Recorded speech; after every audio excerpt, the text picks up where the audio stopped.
This week, Paul and I discuss one of our favorites from the 80s, Doug Moench and Bill Sienkiewicz's Moon Knight. We focus on the first volume of the Marvel Epic Collection series, Bad Moon Rising. First, we're getting closer to unlocking a new podcast about the manga Fullmetal Alchemist, The Law of Equivalent Exchange. It's a chapter-by-chapter reading of the manga, analyzing how creator Hiromu Arakawa masterfully put together the story of Edward and Alphonse Elric, with commentary on the translation. What are we missing from the original Japanese? Even translation of the sound effects can be a bit tricky. Patrick and I have already started recording the show, and we can't wait for you to hear it. If you're a fan of Fullmetal Alchemist, one of the best manga of the 21st century, pledge now at patreon.com/deconcomics to hear The Law of Equivalent Exchange. This is Tim. And this is Paul. And this is Deconstructing Comics.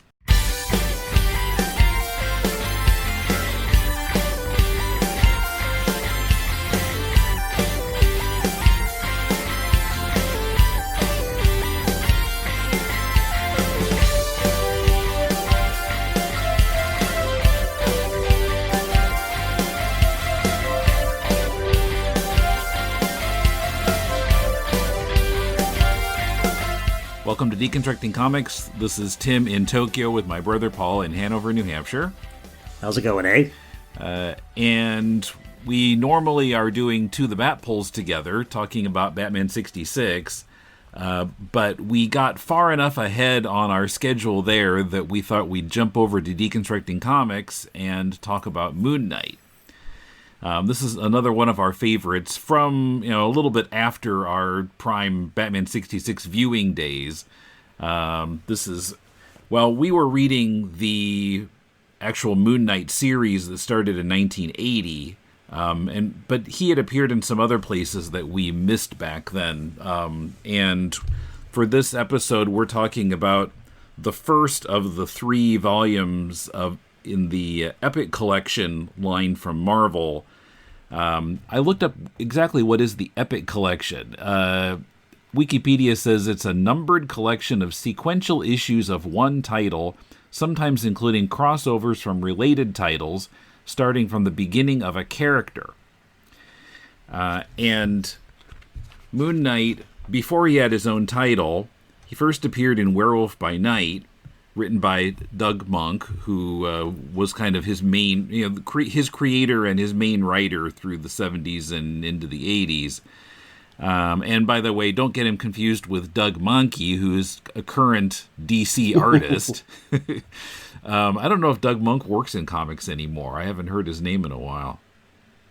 Yeah, that's I haven't really done any deep research on that, but I know he's published as recently as, the early 21st century. There's an interview with him and with Sienkiewicz in Back Issue magazine, published by Tomorrow's. We're definitely going to do, if anybody cares about this, we're definitely going to do an episode on Volume 2 of the Epic Collection, which really gets deep into the most interesting of the Moench Sienkiewicz Moon Knight stories from about 82, 83 or so. But since I can't put my hands on my copy of that copy of Back Issue right now, I'll have to have to wait and talk about it the next time. But it's a contemporary interview with both of the creators. But Moench went to straight to DC and straight to Batman pretty much after he left the Moon Knight book, or after he may have been forced out. This is why I'd like to read this interview, because rumor has it that Shooter was not a fan of Moench. Didn't Jim like Shooter, his work. Jim Shooter, who was the editor-in-chief at Marvel at the time. Mm-hmm. And gave him a very hard time by all accounts. Didn't think he was talented, or didn't think that he was right for comics or something. So when Moench got snapped up by DC and ended up doing work for them throughout the 80s and 90s. We won't be able to dig into that story this time around, but we will be able to dig into some of the history of the character thanks to this collection. I gotta say that the Epic Collection feels like a real fall from grace for the name Epic, for the label. Yeah. Since Epic, and they're still using the E, the kind of flattened, smushed E with the black backdrop, a lowercase e as the trademark or the brand for Epic. But, when you and I were still, probably when you started college, and I really dug into more expensive kinds of independent comics and high production value kinds of comics that weren't just printed on newsprint, I started buying Dreadstar, which was, I think, the very first book in Marvel's Epic line, which was supposed to be kind of associated with its Epic magazine, which was Marvel's answer to Heavy Metal. Slightly more adult stories, higher production values, better color, better paper, all of that. Yeah. So, Epic was where, books like Englehart and Lealoha's Coyote were published, books that would not have had too much adult content in one way or another to have been published in the main Marvel line. It's kind of like a replacement for the black and white magazine line that Marvel had been doing, where, they're more like the Warren magazines, in which the material was, slightly more grown up, more nudity for one thing, swearing, more violence, but also like drug stories and stuff. Yeah, so this book includes Moon Knight's Werewolf by Night appearance when he first appeared, two issues of Marvel Spotlight in 1976, when it's really the first solo Moon Knight story written by Doug Monk. Then a Defenders appearance, 4 issues, and a little bit in a fifth. A couple of issues of Peter Parker, the Spectacular Spider-Man, which we always referred to as PPTSS back then. It's nostalgic just saying those letters. Yeah. An issue of Marvel 2-in-1 where the Thing would team up with someone. And those were mostly written by other writers. But then Moon Knight becomes a backup feature in a magazine called Hulk! Hulk! Exclamation point. Well, previously known as Rampaging Hulk. Mm-hmm. But then after they changed the title of it, and I guess that they were trying to embrace the popularity of the Hulk TV show. Ooh. And that I saw on Wikipedia that magazine included interviews with both Bill Bixby and Lou Ferrigno. Mm-hmm. After they changed the title. But Moon Knight was a pretty regular backup feature, issues 11 through 15, 17, 18, and 20. And those were all by Monk, and except for the first 2, they were drawn by Bill Sienkiewicz, who was like 21 years old at the time. Yes, that's right, 20 or 21. The first of those stories was drawn by Gene Colan, and then the second was drawn by Keith Pollard, whom we would have known from Spider-Man at the time. He started on Spidey in maybe 185, I guess, which would have been about 1978. And he'd drawn Fantastic Four for a little while, too. Yeah, that was right around the same time, 78. I had never read anything before the actual Moon Knight series. So after Hulk, then he's in an issue of Marvel Preview in spring 1980, and then the Moon Knight series starts, and this book includes the first 4 issues of that. Mm-hmm. And that's where we jumped on board. And frankly, I don't remember how we ended up jumping on board with the book, since you and I, in 79 or 80, I guess it would have been, 79, when it was made it to the newsstands or the shelves, probably. Well, it was 80. I remember it very clear. I don't remember why we were interested in it, but I remember, so it was fall of 80, and... Right, the cover date's November of 80, so it probably would have been August, perhaps. And I had just started high school. It was, which was then a 3-year high school, and taking the bus home, I took the bus downtown and went to the comic shop that we had just discovered the existence of, the pinball place. Mm-hmm. And we had never been there, and I went there for the first time either of us had been there, and this first issue of Moon Knight was one of the books I picked up. Yeah, we'd never lived in a town that had its own comic shop before. So this was, Cedar Rapids, Iowa was suddenly for us this kind of, metropolitan nexus. They were living in New York. No, not quite. Yeah, well, the 110,000 person population version of New York. But yeah, I feel like it wasn't an impulse buy. I feel like we had heard something about it and wanted to get it. Ooh. But I don't remember where we would have heard anything about it. Why? Because we hadn't read anything with Moon Knight in it before. Mm-hmm.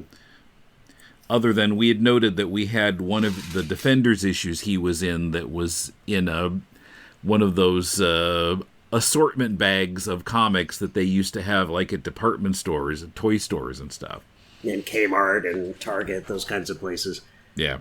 Yeah, maybe we'd seen an ad for it, but it's hard to imagine that the kinds of ads they used to run for other books, for new books and books that we read, like Spider-Man, would have said enough or shown enough of the character for us to have, to really be sparked by that. Yeah. So I just don't know. Yeah. Well, so the non-monk stuff in this book, I don't have a lot to say about it. I mean, it's written in a really kind of dated style. And in that era, Stan Lee wasn't really writing anymore. This was maybe around the time that he went to Hollywood and was trying to get Marvel characters put in TV shows and movies, which eventually really paid off. But eventually. Once the special effects technology caught up with what was needed. But Marvel at the time kept trying to talk in Stan's voice. And I feel like the comics themselves and also the ads and stuff was trying to mimic that true believer type of cadence. Yeah, that's a pretty scarily good Stan Lee impersonation. I've never tried to do it before. Face front. So yeah, I mean, those books, they're kind of nostalgic for people our age to read. I don't know what younger readers would think of them these days. Hey, these aren't manga. That's probably what they'd think. Well, you said something about the Peter Parker story that really rang true for me. You said this before we started recording. That this is from a moment at which what happened, how the way new characters got introduced was they'd show up in one of the Spider-Man books. Spidey would mistake them for a villain, and then they'd try to break each other's jaws for 5 pages until they finally figured out, oh, wait a minute, you're a good guy. Oh, wait a minute, JJ is wrong about you. You're a good guy too. But even the Defenders issues, like 47 is the one I'm looking at right now, the guest starred Moon Knight. The story for like an issue and a half focuses on Wonder Man having once been a villain and once been dead and then resurrected. Now he's an Avenger, but nobody knows about it. So, Valkyrie and Hellcat show up at Avengers Mansion and say, oh my gosh, it's Wonder Man. What's he doing in the Avengers Mansion? And of course they start trying to break his jaw. Yeah, they trash the whole place. Yeah, they pretty much bring it down. Property damage is the name of the game. Yeah, exactly. So there is a real old-fashionedness about those stories that shows up in lots of different ways. But yeah, so those Defenders issues were written by David Anthony Kraft. The Peter Parker issues were written by Bill Mantlo. Stephen Grant wrote an issue of maybe it was the Marvel 2-in-1, I'm not sure. But going back to the original stories, the first 4 issues, 2 issues of Werewolf by Night and 2 issues of Marvel Spotlight that Monk did write. Mm-hmm. I'm very interested in tracing the evolution of the character, and from those early Monk issues, kind of skipping over all of the other stuff where Moon Knight is pretty much a prop. I mean, he may as well be Spider-Man, for wearing a completely different costume as far as how his dialogue is written. But well, how would you describe the character that Monk starts out with? The character that is shows up in Werewolf by Night, trying to pretty much take the werewolf as bounty. Yeah, well, he's just a mercenary, and of course, while we haven't talked about his multiple identities, at this point, Right. he's just Mark Spector, and who is a mercenary. And he's hired by this group called the Committee, who were apparently recurring villains in Werewolf by Night. And they give him the Moon Knight costume and tell him to capture the werewolf for them and bring in the werewolf alive. And so, he seems to be a villain, basically, because he's working for the villains. And he's just fighting the werewolf. But then, of course, at the end of the story, he redeems himself and turns against the Committee. Right, he realizes that their cruelty to Jack Russell, hilarious name for a werewolf, Yes. by the way. I know, can't get over it. Me neither. It's like, come on, boy. He turns into a deadly tiny terrier whenever the moon is full. He realizes that Jack Russell is being, terribly abused, and that at least, most of the time anyway, Jack Russell is human. So, something touches him about this. But you notice Moon Knight still walks away with the money, even though he also releases Jack Russell after he's been paid for bringing him into the Committee. So, he's still pretty outre. He's still not seemingly, just a mercenary working for himself, but he does have the occasional glimmer of a heart of gold. His costume is a little bit different. I was really watching the evolution of his costume. In that first story, his eyes look really weird. There's these black spots with eyebrows on the mask. Which it makes it look a little bit like a skull.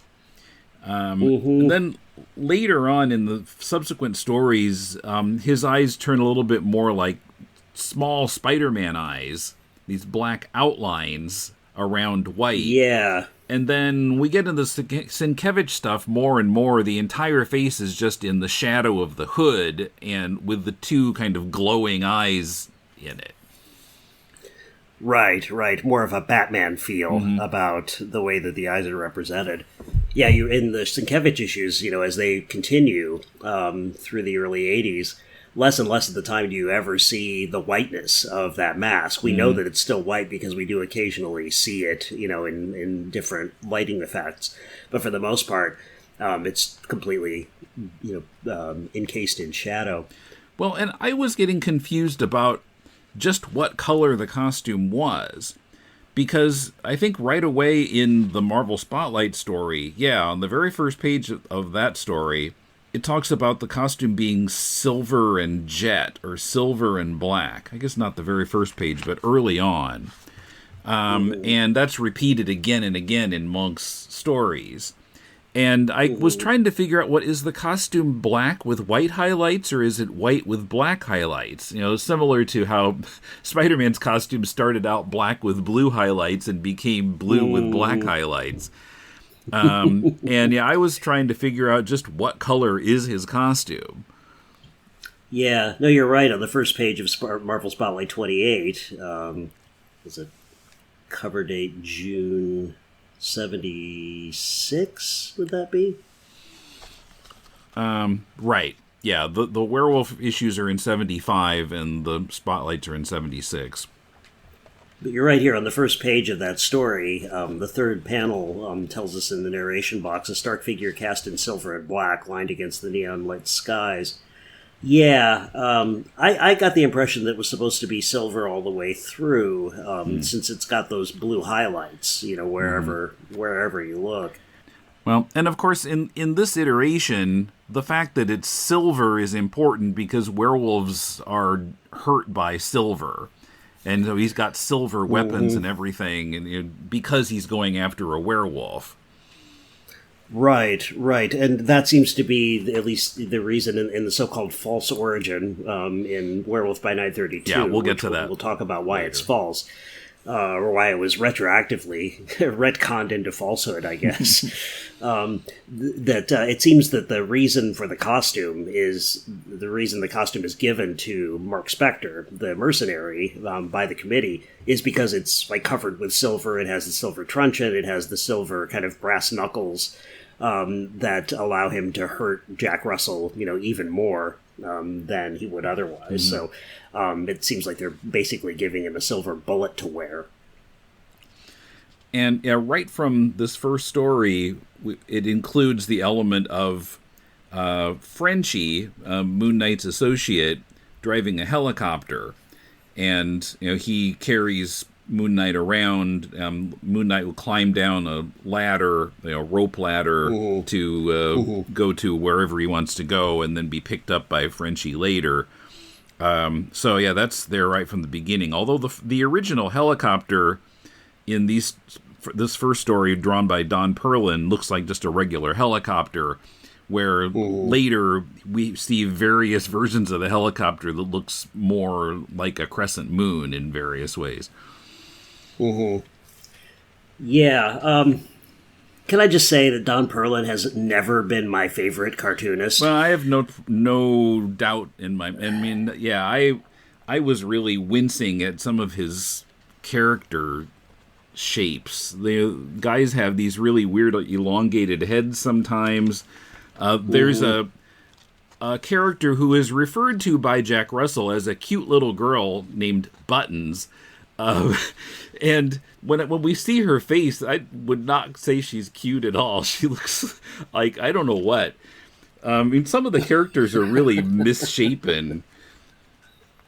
Yes, they are. Their heads are misshapen. Their eyes are way too high in their heads, so they don't. The eyes are supposed to fall about halfway down the head, down the face. And that opening image of the splash page of Werewolf by Night 32. What is up with his right leg? What is up with Moon Knight's right leg? It looks like it's supposed to be perspective. But it looks like his one of his legs stops at the knee. His foot is just there, right there where his knee's supposed to be. His calf is about 6 inches long. Layout is not so challenging for Perlin, but anatomy definitely is. And I know that some people really love Perlin's work. They feel very nostalgic for Werewolf by Night for lots of reasons for this series. But I just don't see it. There's nothing scary about the way he draws, except that everybody looks like terrifyingly inhuman, even when they're supposed to be normal people. Yeah, they all look kind of monstrous. Near the end of the story, on page 39 of the book, these two female associates of Jack Russell's who have been captured and are escaping, in that last panel, they both look horrific. In various ways. Yes, they do. I don't even know how to describe it. Like, the woman in the foreground, we've got this really strange angle on her face. Her lips are huge. Her eyes are bizarre. Her arm is bending in an awkward way. And the woman in the background, similarly, what is wrong with her right hand? Anyway, let's not trash the artist here. We're not here to trash Perlin, although I gotta trash him one more time. On 35, there's an image of Buttons that is just indescribably ugly. That's the one I was talking about, yes. That's the one real close-up we get of her in these two issues. Yeah, it's as though Perlin thought, okay, I'll just make her face look like her mother's face, but put it on a shorter body. And that will count as a child in a comic book for which I'm paid like $25 a page. Well, probably more than that by 1975, but probably not much. So Doug Moench himself, he has an essay which I guess was in, I don't remember, it was in one of the regular issues of the series. It appears in volume 2, and he's writing about like how the character was developed and so forth. And Moench says he was originally going to call the character Moonblood, but other Marvel writers had recently created several different characters who had blood in their names. So that was a no-go. He had to come up with something else. So he came up with Moon Knight, and he kind of liked the pun of night, because it's night with a K, but also the moon is out at night, and so forth. So yes, that's right. It is. and by the way, I really felt for Monk that he had to write Werewolf by Night at all, because they had to cram like 15 full moons into every month. I noticed that. Like, every night there's a full moon. It's amazing. Yeah, it's like we have to wait for the full moon, so, you imagine that they're, the bad guys are waiting around with their hostages for like 22 days waiting. It's like, well, I'm pretty sure, Werewolf's going to show up any second now, if only the moon would, fill out a little faster. Yeah. So Moon Knight, yes, clever pun, maybe a little bit too clever, but it's not it's not an overdone pun. It's just, kind of there. So Marlene shows up pretty early on in these stories. She's in that first Spotlight story. Mm-hmm. And other characters like Gina and Crawley get, or not Crawley, but is it? Yeah, no, Crawley. What is Crawley? Yeah, Crawley. Yeah, the bum with the flies circling him. Right. Well, we should kind of start from the beginning here. So yes. Moon Knight has 4 identities now as of Marvel Spotlight. So he's Mark Spector. He's Moon Knight. He's also Stephen Grant, a wealthy playboy, and Jake Lockley, a cab driver. And as Lockley, he'll stop by Gina's diner and get information from her and Crawley.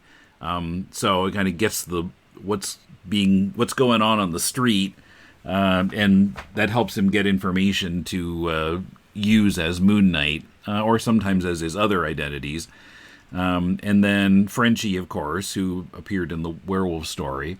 But now also Moon Knight has a microphone in his cowl so he can communicate with Frenchie. Marlene, well, early on she's referred to as Stephen Grant's personal secretary. But, I mean, she's obviously his girlfriend already at that point, and they're shacking up, or maybe mansioning up. Yeah, so, I mean, actually, the whole Moon Knight setup was always my favorite thing about Moon Knight. The 4 identities, the helicopter, the live-in girlfriend, which, when you're a teenager sounds like unimaginably awesome. And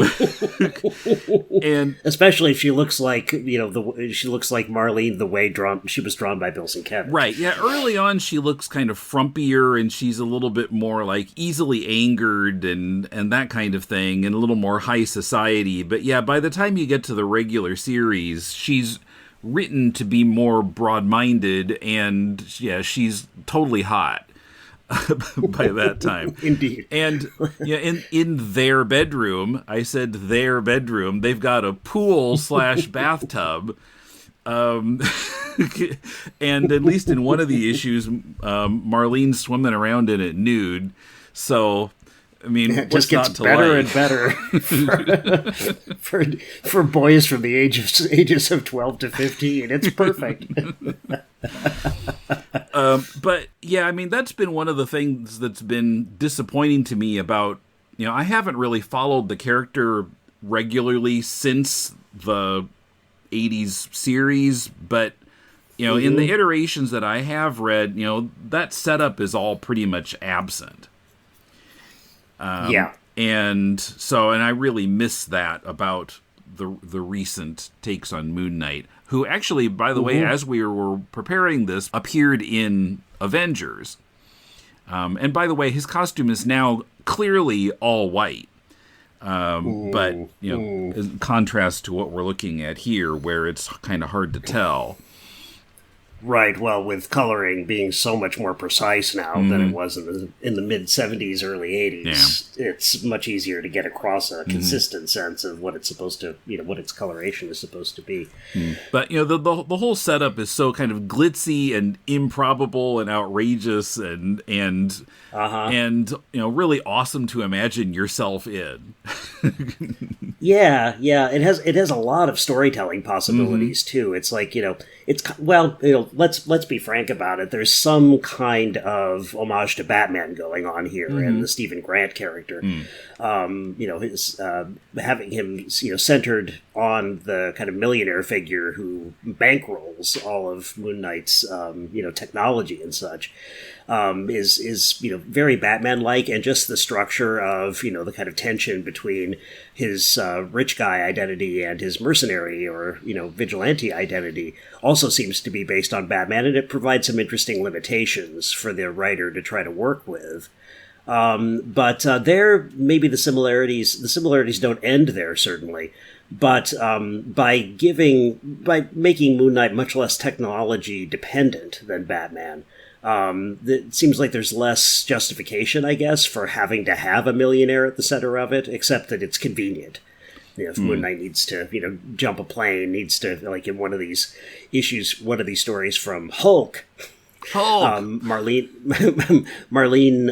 I think it's a Hulk story. Marlene sets up, 2 plane tickets, one for Mark to Montreal or one for Stephen, I think, to Montreal and then to France, and then a different flight for Frenchie to France. Same day, just calls up and sets it all up. That's convenient, right? Yeah. You don't have any trouble. You don't have to say, well, they're SHIELD agents, so the government will fly them. That's all convenient. But for the most part, he's more of Moon Knight is more of a scrapper. There's a lot of kind of one-on-one fight scenes going on here in those stories. Yeah, well, I mean, I felt the Batman vibe, but also a little bit of a James Bond vibe. Because it's really ground level adventures, and Moon Knight, supposedly he gets some power from being bitten by the werewolf in the first story, where the full moon makes him stronger.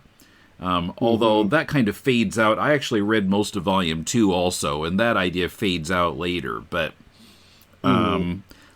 just kind of there are villains who have some kind of costume, but the villains are more grounded than the kinds of villains you see in a lot of the other comics, certainly of the time.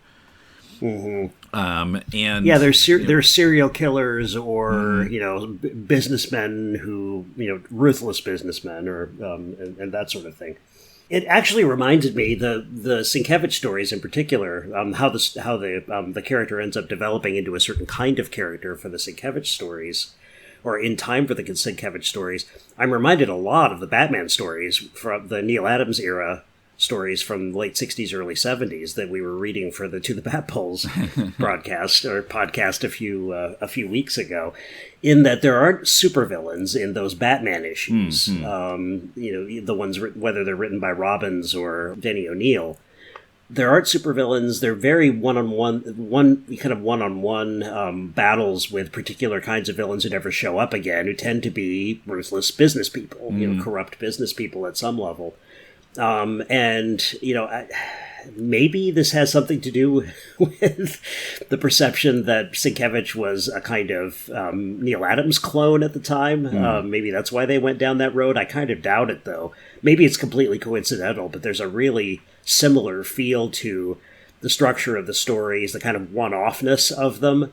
Where there's not a lot of continuity except in the characterization itself, although I would say that Monk does more with the character of Moon Knight and developing that character through this kind of, what everybody refers to as his schizo relationship to his own brain, where he's got 4 different characters he's kind of putting on, and none of them necessarily seems to be him in some centered way. Batman, we don't really get much out of characterization of Batman through those late 60s, early 70s stories. Yeah, I mean, the extra identities are one kind of differentiation point. I mean, Batman has sometimes had additional identities, but I don't think he's used them nearly as much as, Moon Knight is like switching identities several times in a day. And, he'll be getting back on the helicopter in his Moon Knight costume and telling Frenchie, I'm Stephen Grant now. And then he goes back and he sees Marlene. Okay, now I'm changing to Jake Lockley now, lady. And he changes how he speaks to her even. And she's kind of being driven crazy by it. And she's afraid that he's going crazy. Do you see much of that before we arrive at the Hulk stories that Sienkiewicz drew? Because I don't really think we do see that much of it. And the where, he does say, I'm going to shift to my Stephen Grant identity in those earlier stories. But there's less of a sense that his personality is changing, or that he's, reconfiguring his persona in some way.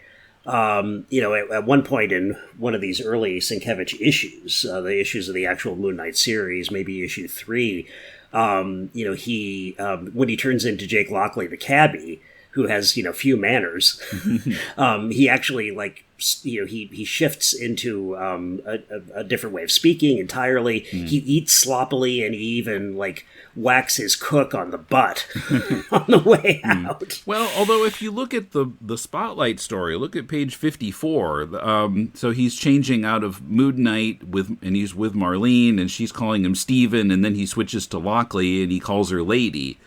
Right. There's some of it right away.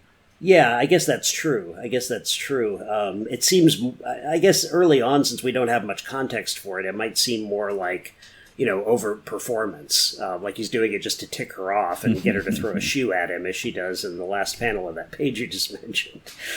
But it's really perhaps got more to do with the development of Marlene's character than it does with the development of the Mark Spector, quadruple persona character, in that in those early Sienkiewicz issues of the actual Moon Knight series, she says quite a number of things that allude to her concern for him. That, this is actually becoming weird. It's not just convenient for you to switch among these personas.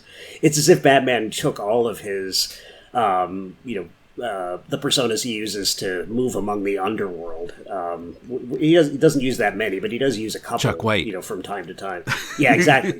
Chuck White from the 1943 serial. Precisely. But there are a couple of recurring gangland characters he plays, like informants and stoolies. But it's as if this conception of Moon Knight is as if those different personae were much more developed in the central character's mind, and he falls into them more completely.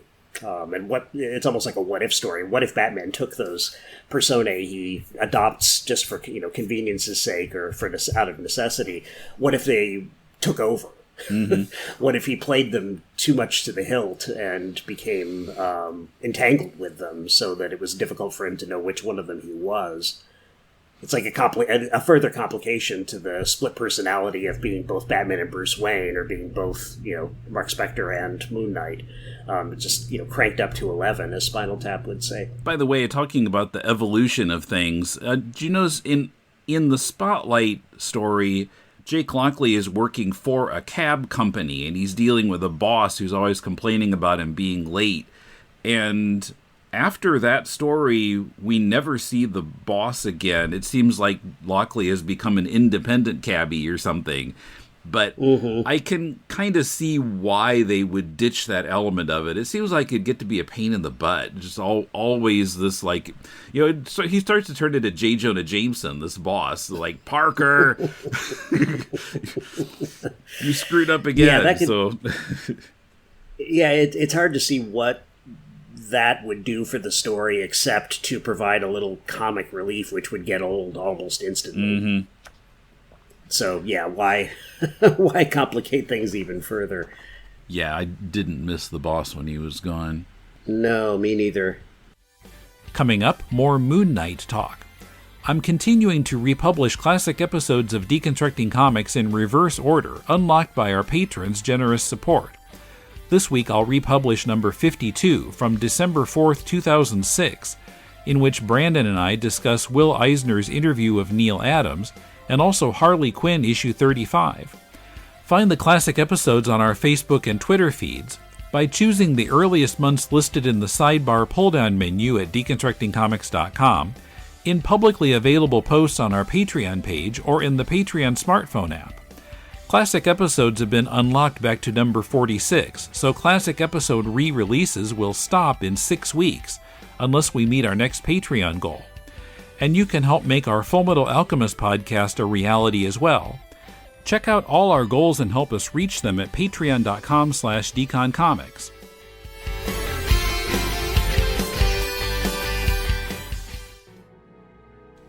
You like cheap comic books, right?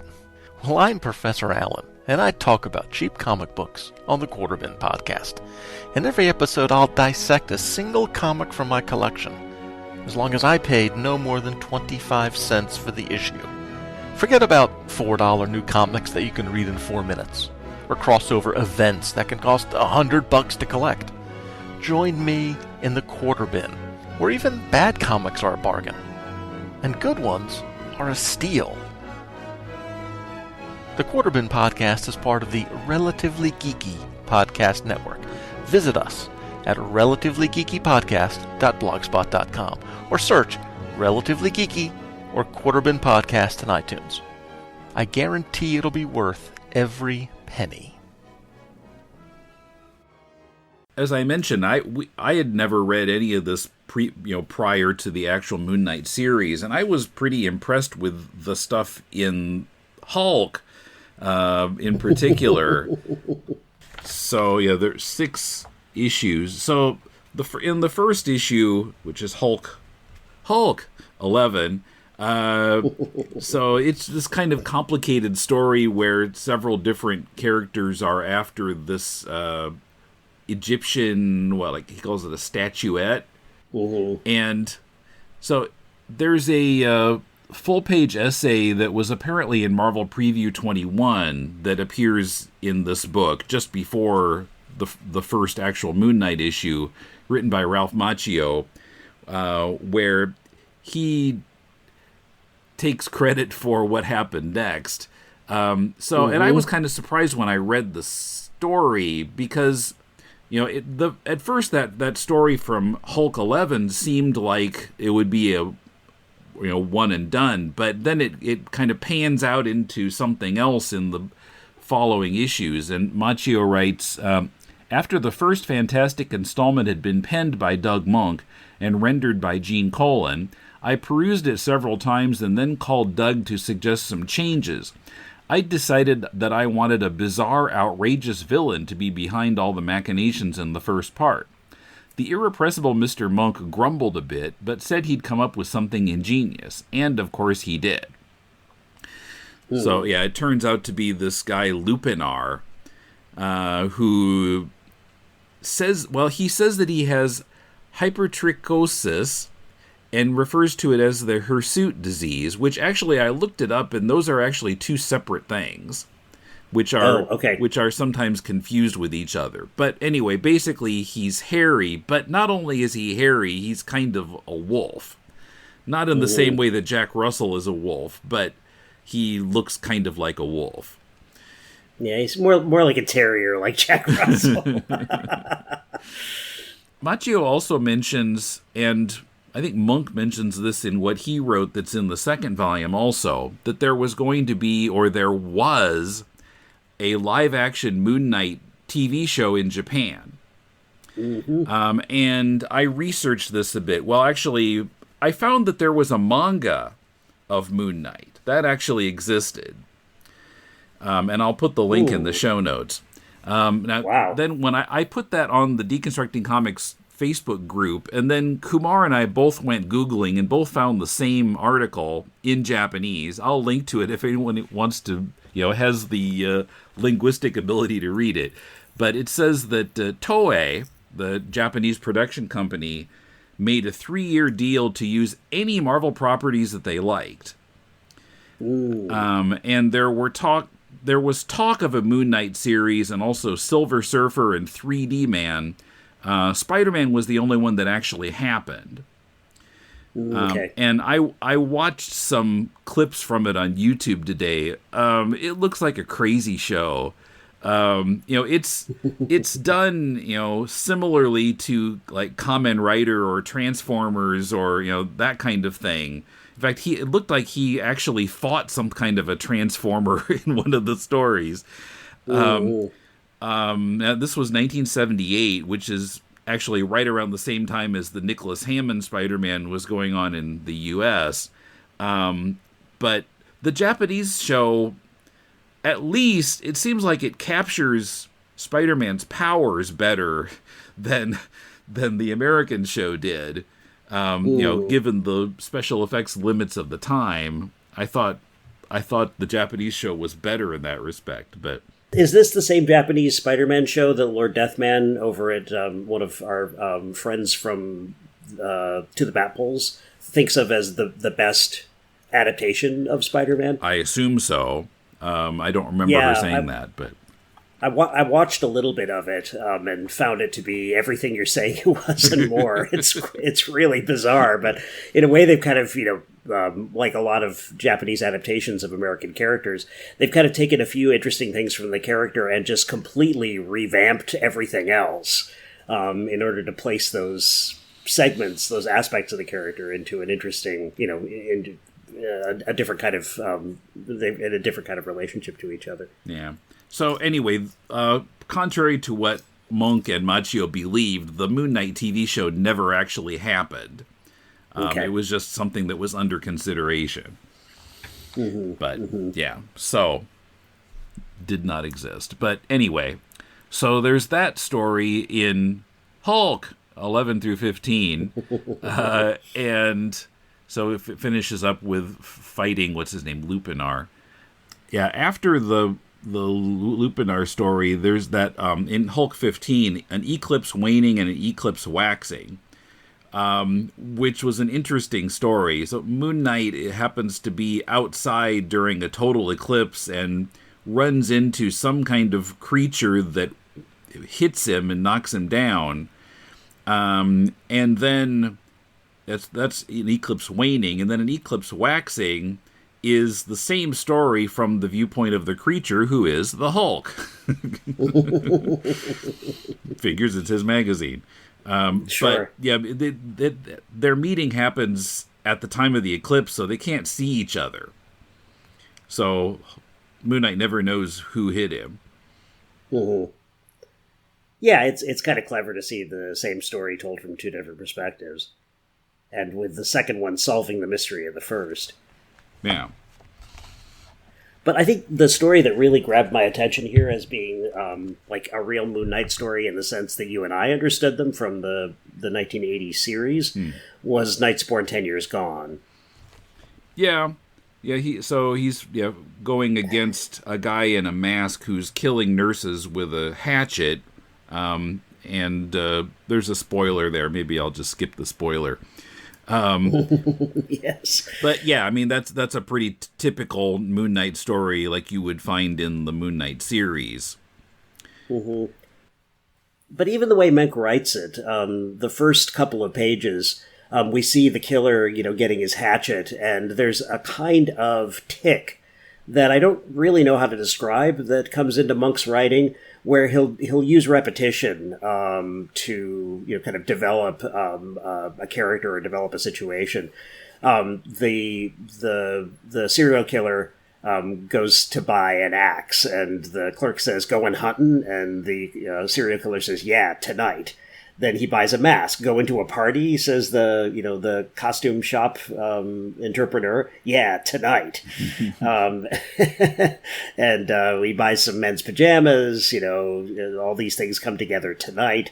There's a kind of concern for development rhetorically in the story, not just this thing happens after that, and then that happens after that, and this causes that, but kind of narrating a little bit differently, showing us the character's drivenness about preparing for what he's going to do, through the dialogue repetition, through the situation repetition, and that's something that there really hasn't been any of in Monk's earlier stories, probably because they're so plot heavy. This story is not so much plot heavy as it is about atmosphere, I think. Mm-hmm. Atmosphere seems to be the real driver.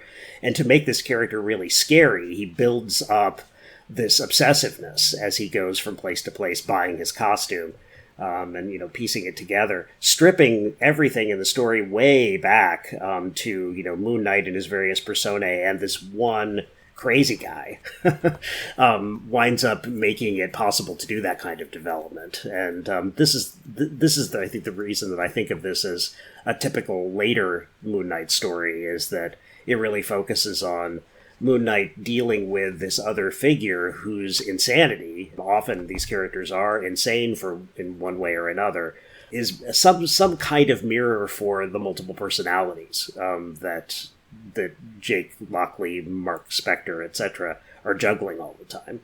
But yeah, that was a pretty typical Moon Knight story. Now, issue 18 story is continued to issue 20. I'm not sure why 19 was skipped.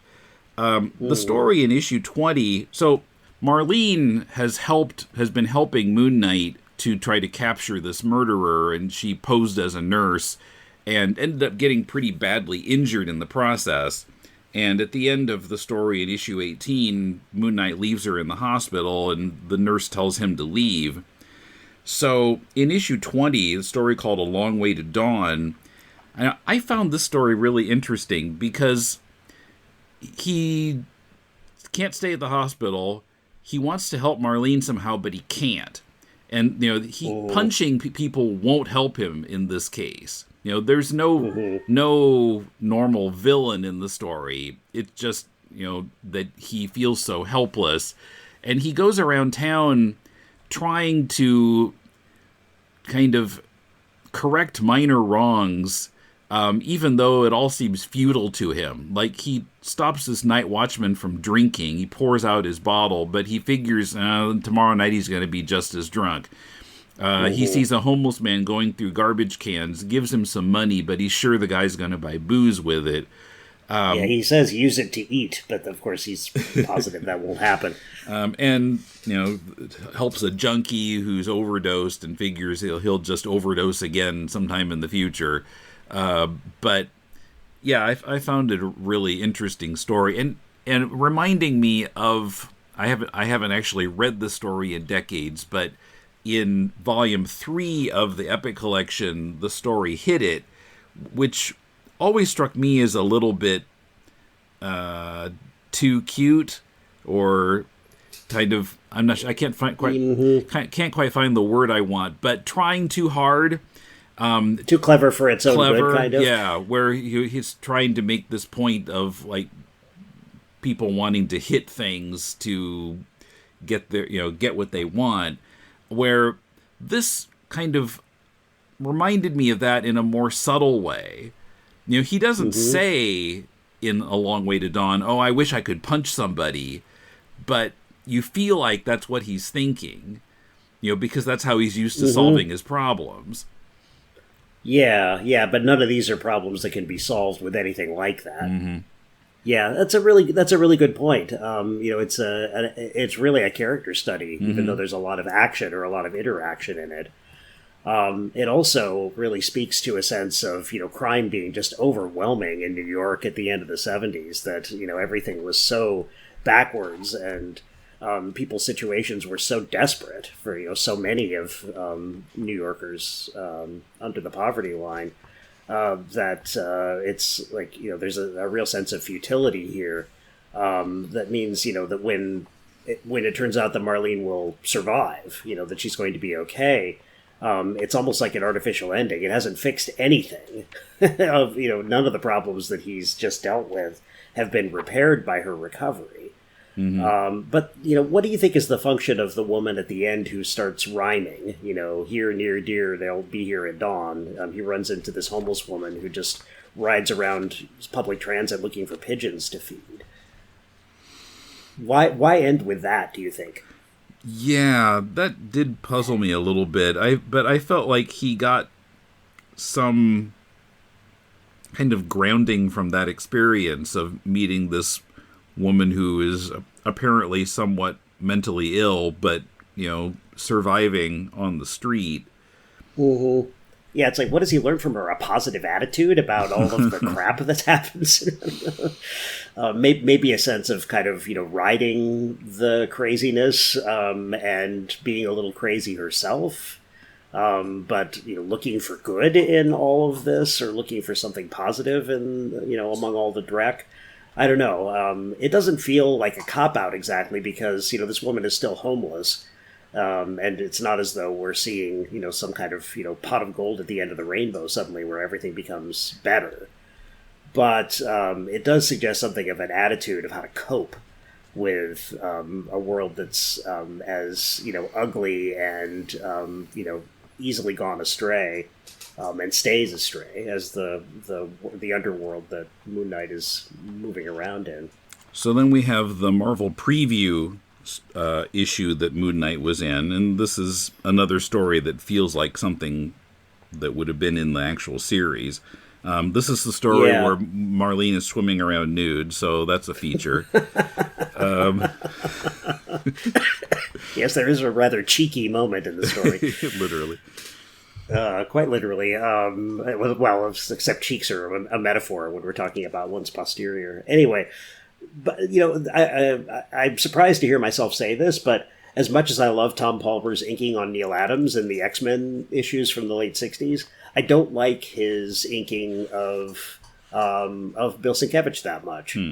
It feels like it smooths out the rough, kind of energetic edges of Sienkiewicz's work. I like Klaus Janson inking Sienkiewicz quite a lot, but there's something about the pencils here when they're inked by Palmer that makes things look a little bit too refined for me, I guess. Although he does get at the kind of obliqueness of the way that Sienkiewicz draws anatomy and the kind of almost like, wide-angle lens effects of, extreme foreshortening of people's bodies as they're running.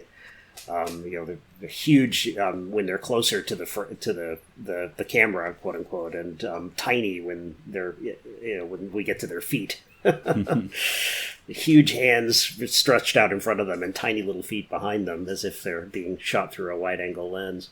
There is the shot where it looks as though this is the beginning of part 2 of this story, where Marlene says, "At least we got what's the page number? 365." Crazy Paris cab drivers, they're worse than Jake Lockley, but at least we got here. Can we relax for a while? And she's like ripping off her shirt and her breasts are protruding. Yeah, that's another highlight. I wonder what she means by relax. Clearly this is this is a black and white magazine. Yeah. Clearly this is a black and white magazine. I'm looking at the Comixology version, so I'm page 365 here.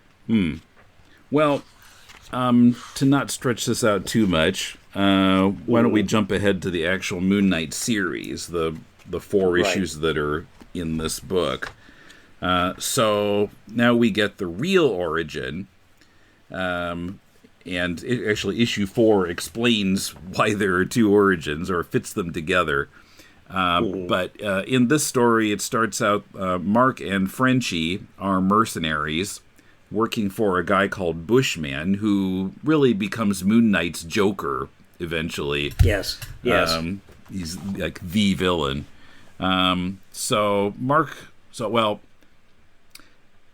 Bushman kills an archaeologist, which turns out to be important. But Mark commits an infraction, and Bushman punishes him by leaving him out in the middle of the desert to die.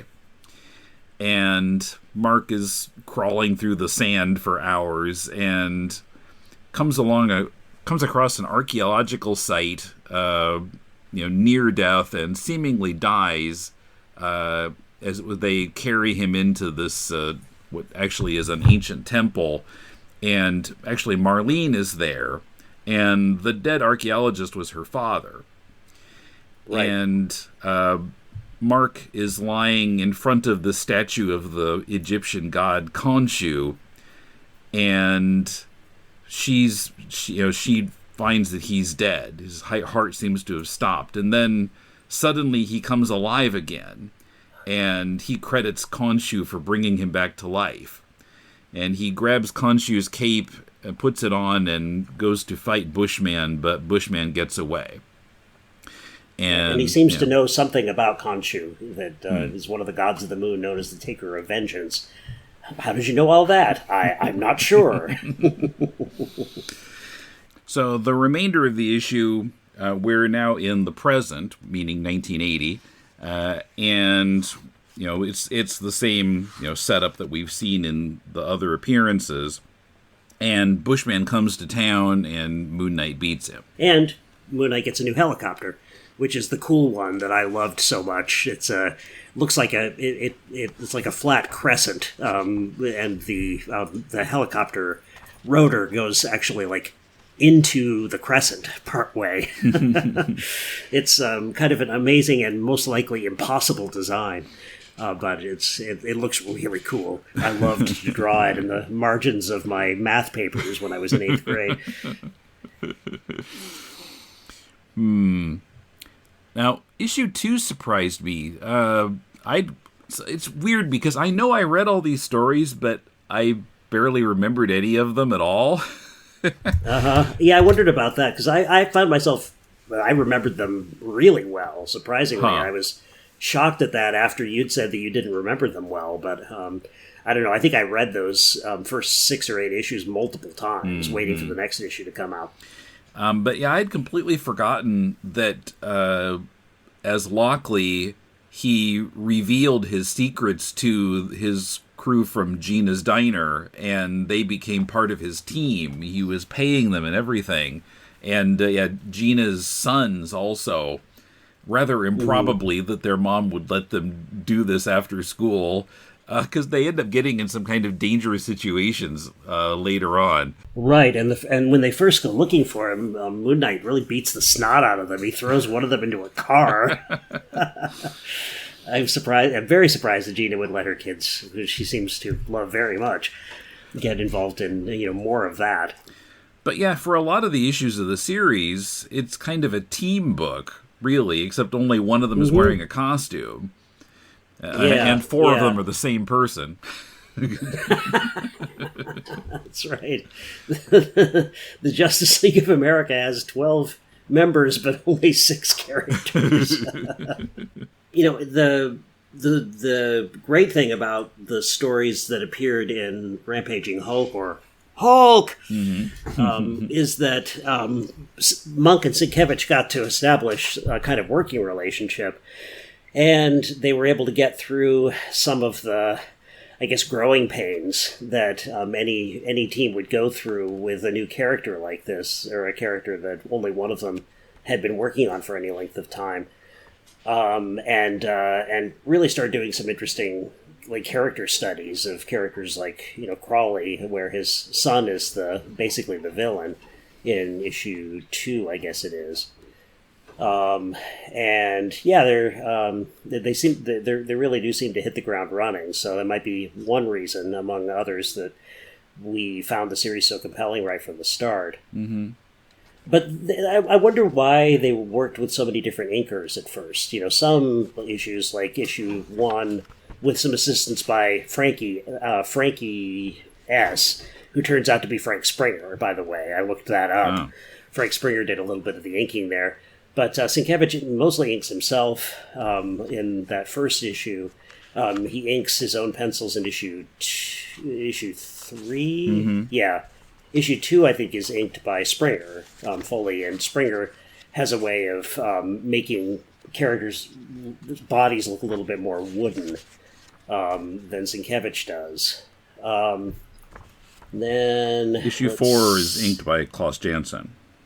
Klaus Janson, not one of his better efforts, I have to say. I think he did better work in the stories that he inked in Hulk. This one looks a little rushed to me. Mm-hmm. Not a lot of backgrounds, but in any event, I remember these stories as though I read them yesterday. So it's in some cases it's hard to be critical. Issue 4 is the one in which we find out what really happened. Yeah, exactly. Why we got this false origin. So we should spend a couple of minutes talking about that. Right. The false origin in Werewolf by Night 32, well, 33. Yeah, so they reconcile the Werewolf by Night version with the Moon Knight issue 1 version by saying that Frenchie, Mark and Frenchie had heard about this committee and wanted to investigate it. So Frenchie goes undercover as a French industrialist and infiltrates the committee, and they want to get a mercenary to capture the werewolf. So he suggests Mark Spector, and Frenchie gives them the Moon Knight costume, which Mark was already using because he had already done the Khonshu stuff that happened in issue 1. So the werewolf story happens after the bit with Bushman and Khonshu in Egypt. So we see the committee give the costume to Mark, but it's the costume that he already was wearing and had gotten to him via Frenchie and then the committee. Although, I mean, if you read the werewolf story again, it still doesn't quite make sense. There's still kind of a few loose ends to it, but, you know, it's close enough for government work or for 80s comics. Yeah, shoehorning Frenchie into the story of how the costume got introduced to the committee, which then introduced it to Mark Spector. That doesn't wash. It smells a bit rotten around the edges because there's, of course, no mention of that anywhere in the Werewolf by Night story. But again, I guess what's being offered to us is this new origin that is a lot more interesting, and in some ways more kind of conventionally origin-like, in the sense of, a kind of almost a physical rebirth of the character into his superhero persona. Yeah. Bitten by a radioactive Egyptian god. Bitten by a radioactive moon of the earth. huge maw. Anyway, so we're being offered two different origins here, and we're being asked, which one do you like better? And so, I'll pick the Khonshu one. Because it also suggests a kind of, not just the kind of resurrection of Mark Spector into Moon Knight, but also his resurrection as a character, his redemption, I guess, in the old-fashioned American redemption kind of sense, that he leaves Bushman's employ. He decides that that's not the life for him. He saves Marlene's life, even though he was too cowardly or, made a mistake in allowing Marlene's father to be killed by Bushman. So, it has all the earmarks of like a more mythical kind of turnaround story for an origin. Like, Spider-Man seeing his uncle killed by the very man he'd let run past him before. It has that kind of sense of, oh my God, I did something awful, so I'm going to redeem myself by it, and therefore kind of metaphorically be reborn.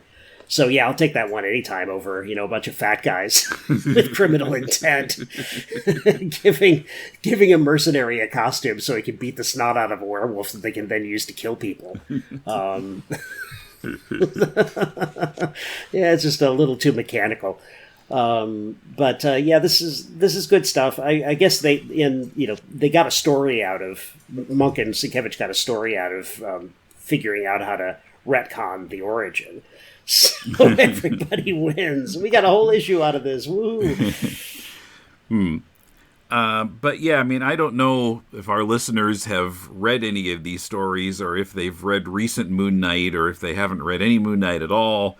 But yeah, these early stories, I mean, they're a little schlocky. They're kind of outrageous, but I found them a lot of fun to read. Oh, me too. They feel simple, but not. They feel simpler than like Civil War era comic story or post Civil War era comic stories at Marvel or DC. But they're not cliched in the way that the mid-70s Defenders stories are, for example. And those are not terrible stories. They're just you can see the kind of Stan Lee wannabe seams showing a little bit too much. There, but these are very entertaining, and the art. If you like Sienkiewicz, you're going to love seeing where he came from. I mean, he was, like 22 years old at the time that we started reading his stuff, and the stuff is gorgeous. You can see a little bit of what the more experimental kind of multimedia comics artist he's going to become, in just the way that he plays around with the human figure and yet seems to know it so intimately. He really understands how to distort it in interesting ways because he knows how the human like skeletal and muscular systems work. So you never get kind of thrown out of absorption of the story the way that I did by the way too short right leg of Moon Knight on the first page of the Werewolf by Night story. Darn you, Don Perlin.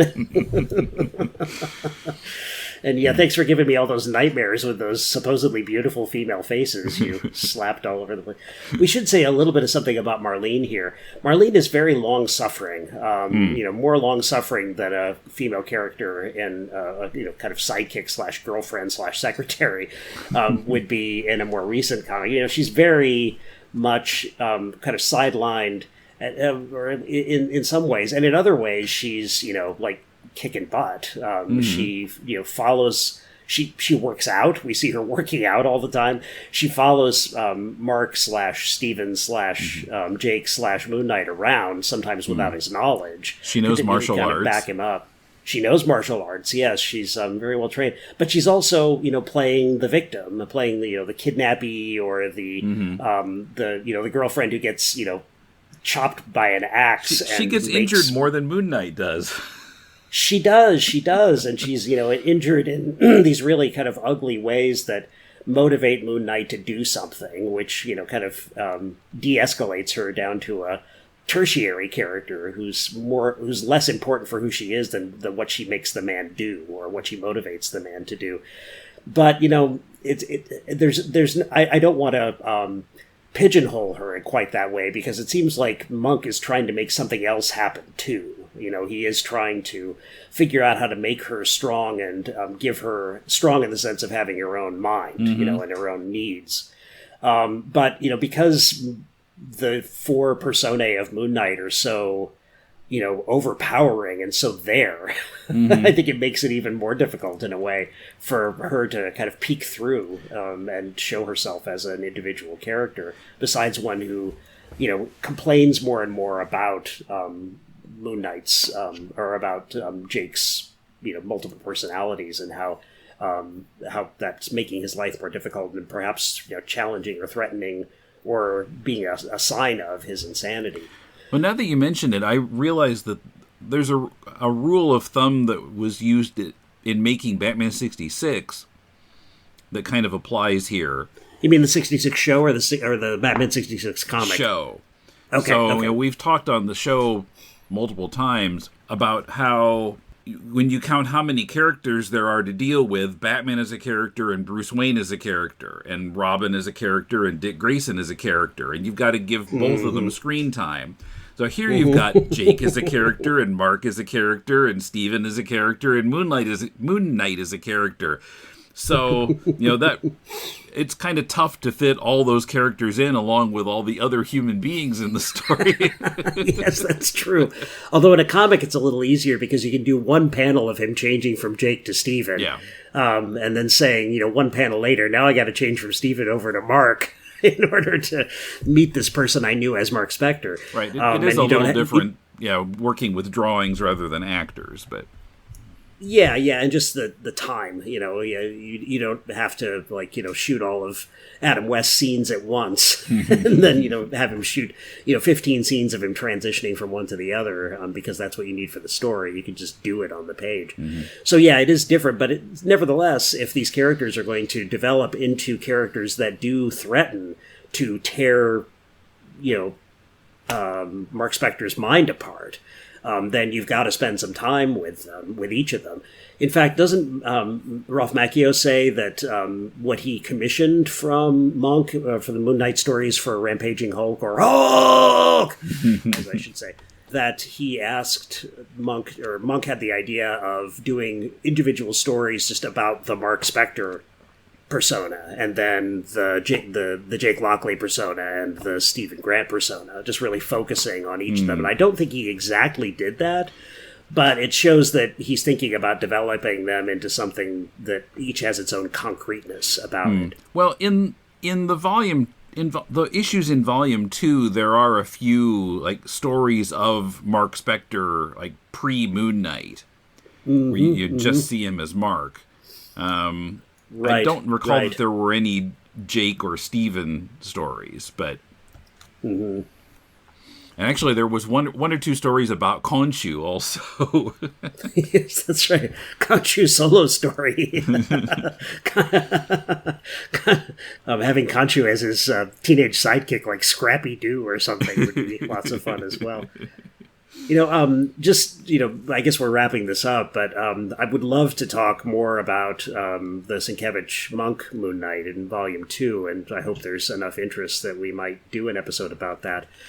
But I mentioned this to you before we started, while we were still planning to do this episode, that one of the things I don't like about what happened after Sienkiewicz and Monk were doing the book, especially Monk, was that, they switched over to a short series that didn't last very long called Moon Knight Fist of Khonshu, and they really pumped up the supernatural, mystical aspect of the character, which I found completely boring, and I think the reason I hated it so much was precisely...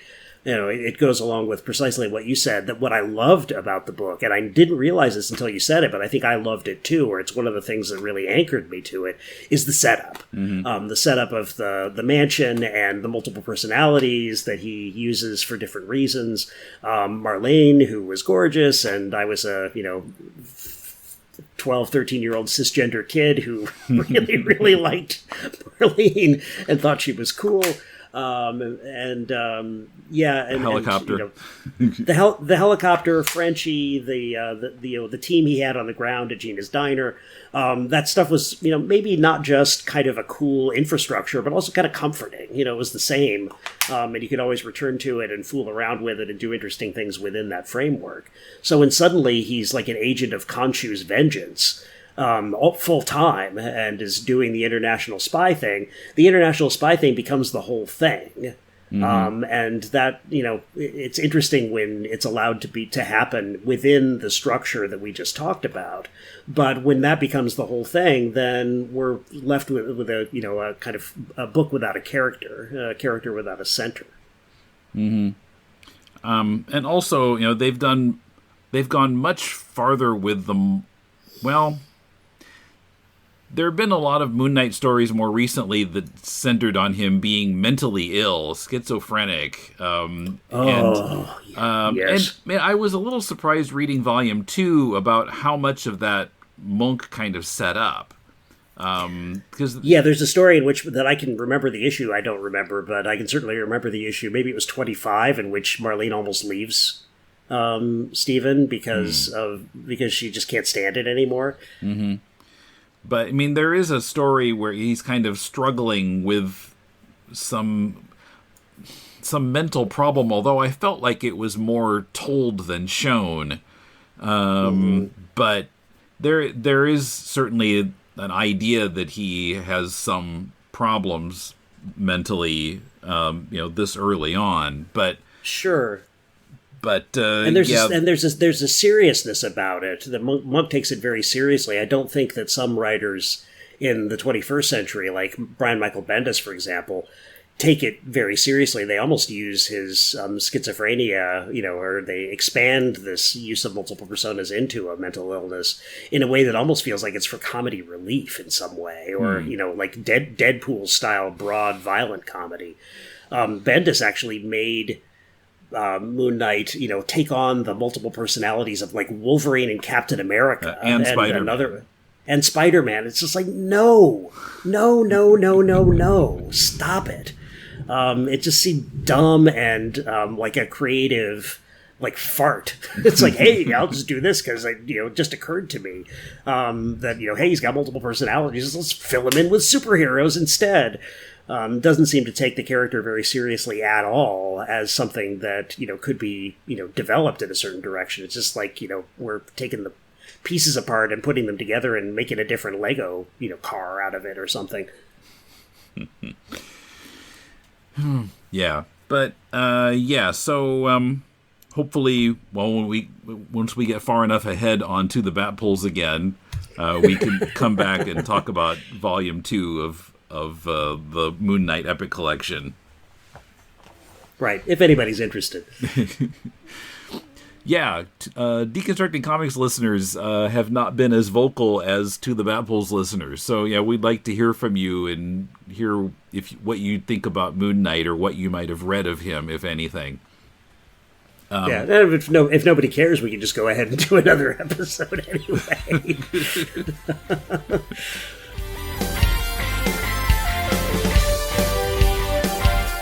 Moon Knight Epic Collection Bad Moon Rising is published by Marvel Comics. Support this and all of our shows by joining us on Patreon. Go to patreon.com/deconcomics for more details. You can also help us out by reviewing us on Apple or any other podcast source. Do your shopping at deconstructingcomics.com/Amazon so that we get a percentage of the sale. Subscribe to us on your favorite podcast app. Increasing our number of subscribers helps a lot, and you'll get our episodes automatically every week. We also hope you'll share your favorite DCP episodes on your social media. We appreciate your support in bringing Deconstructing Comics, Critiquing Comics, and To the Batpoles to a larger audience. Our theme is by J.B. Anderton. If you're looking for some constructive feedback on your comic, send it to us and Mulele and I will critique it on our spin-off podcast, Critiquing Comics. Send it to mail@deconstructingcomics.com. We'll read at least 30 pages of it and critique it on the show. Next week, English professor Chris Gavaler and I discuss a classic but overlooked comics artist of the 40s and 50s, Matt Baker. In the pre-Comics Code days, he was responsible for drawing many alluring, shapely women in comics for various publishers, including Atlas, the predecessor to Marvel. Baker was one of the very few African-American comics artists of the time, although it's likely that most of his readers had no idea he was black. He's also notable for his page layouts, which have their own rules but can be confusing for the modern reader. It's a great discussion, and I hope you'll join us here next week. Till then, this is Tim, and thanks for listening to Deconstructing Comics.